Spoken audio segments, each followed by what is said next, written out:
tem roupa para vestir 6 gerações da humanidade? Como assim? O guarda-roupa lotado, para quê? Só tem um corpo para vestir aquelas roupas todas.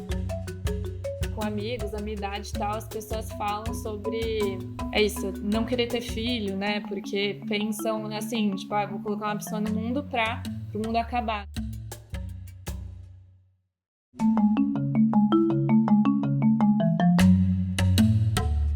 Eu sou a Eleni, eu sou do coletivo Jurubatuba Mirim e da Marcha pelo Clima. Entrei no ativismo ambiental por conta justamente do coletivo Jurubatuba Mirim, que é um coletivo que luta em defesa do clima e das águas urbanas. Então começou ali foi a semente, mas logo a gente vê que não dá só para você ser ativista, que você tem que avançar. E daí eu comecei a procurar outros coletivos e cheguei na Marcha pelo Clima. Eu sou a Fernanda, tenho 23 anos.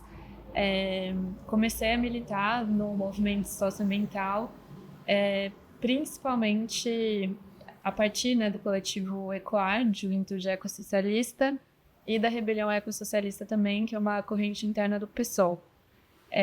A partir daí, acho que o principal espaço, né, de intervenção hoje na capital que a gente contribui para a construção é a Marcha pelo Clima, que é uma frente de lutas, né, entre vários partidos, organizações, movimentos sociais, centrais, né, sindicais. Então o movimento de moradia está presente, o movimento sindical está presente. Antes disso eu comecei, né, minha militância pelo movimento estudantil, quando eu estudei Relações Internacionais na PUC São Paulo.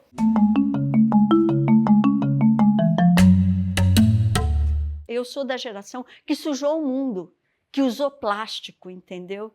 Que produziu plástico. Não é, a culpa talvez não seja tanto de quem usa o plástico, é de quem produz o plástico, né?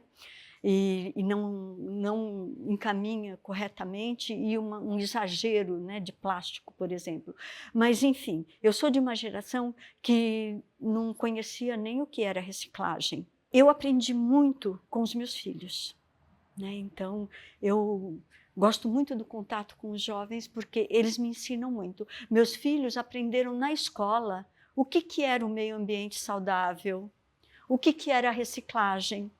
Por conta do aprendizado na escola, lá em casa hoje tem os cestos de lixo separados, entendeu? A gente separa tudo, recicla tudo, tem composteira, né? Eu sou cria dos meus filhos, é o contrário, né? Fui me preocupando com isso, até que chegou um momento que eu vi que precisava atuar mais fortemente, que não adiantava fazer apenas esse trabalho de formiguinha. Todo mundo precisa fazer o trabalho de formiguinha, hein? Não dispenso, mas nada como um formigueiro atiçando o poder público e dizendo, olha, estamos vivendo numa emergência climática. A culpa não é da árvore que cai, a culpa não é do rio que transborda, mas dá para fazer jardim de chuva? Dá para fazer uma calçada ecológica? Dá. Dá para fazer uma praça num terreno que está lá subutilizado, ou que seja um terreno público que não está sendo cuidado? Dá. Então, vamos plantar, vamos fazer coisas ali. A minha geração, ela, enfim, já vem para um mundo que está numa situação, né, climática cada vez mais grave, assim. Então, acho que, enfim, até conversando com amigos da minha idade e tal, as pessoas falam sobre não querer ter filho, né? Porque pensam assim, tipo, vou colocar uma pessoa no mundo para o mundo acabar, né? Então, o que a gente vê hoje em dia já é uma situação, né, de assim, o risco de um colapso ambiental, ele existe, só que para hoje já está colocadas, né? Eu vejo que na minha geração, assim, tem se falado muito sobre uma preocupação ambiental e climática desassociada de uma preocupação ecológica. A pauta do clima, né, do aquecimento global e das mudanças climáticas, de eventos extremos climáticos, ela acho que oportunistamente, né, desassociada da pauta ecológica que não é só sobre clima, é sobre o uso do solo, é sobre como a gente lida com as águas, é sobre biodiversidade, né? É sobre qualidade do ar. E aí a gente fala só sobre emissões de gases de efeito estufa, e só sobre o clima, e não sobre como a gente usa, gere, quem controla, né? As terras, o ar, o solo. E isso acaba beneficiando quem, na realidade, é o principal agente da destruição da natureza como um todo, né? Quem controla, né, todos esses recursos naturais não é a população.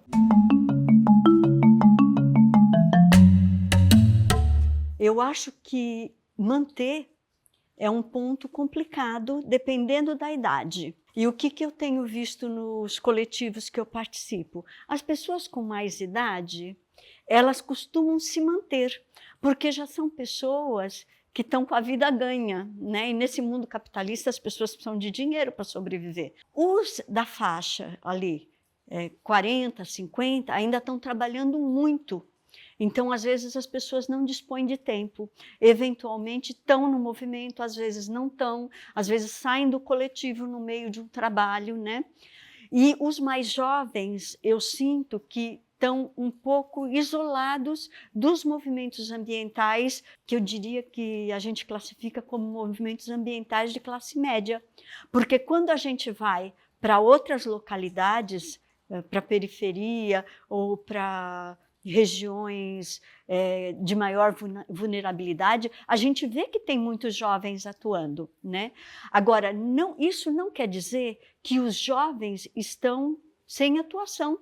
Os jovens estão atuando, tem muitos coletivos estudantis ambientalistas, muita gente lutando por agroecologia, por movimentos sociais, por movimentos ecológicos. Então, o ambientalista de classe média, que assim como eu, tem uma experiência de vida já, militância, ativismo, etc., ele às vezes não aceita a opinião do jovem. Então, eu acho que tem uma certa resistência dos mais velhos para os mais jovens. Acho que para atrair e manter novas pessoas, né, no movimento, acho que a gente vive numa sociedade que a gente é muito disputado em relação ao nosso tempo mesmo, né? E as saídas que são, acho que, comercializadas, assim, pra gente, elas são sempre saídas muito individuais, né? Sempre você se engrandecer enquanto uma figura individual em defesa do clima. Acho que o próprio termo, assim, ativismo climático e o que, sei lá, a Greta já cumpriu em um certo momento, caminhava muito por uma individualização, assim, de um problema que é coletivo e que, portanto, a saída precisa ser coletiva também, né? O que eu vejo é que a gente precisa reconquistar, assim, o coração e a mente das pessoas nesse sentido de apostar na coletividade, em lutas que, por mais que não tragam um retorno financeiro ou um engrandecimento individual para você, que você contribua, isso, né, para ter condições da gente barrar o fim do mundo, né? Acho que não é sobre adiar ele, acho que a gente precisa barrar ele e que a gente não quer a extinção da humanidade, né? Isso vai depender da organização popular, né? Da mobilização e organização popular, assim, que acho que só a gente consegue dar uma resposta a esse nível, né?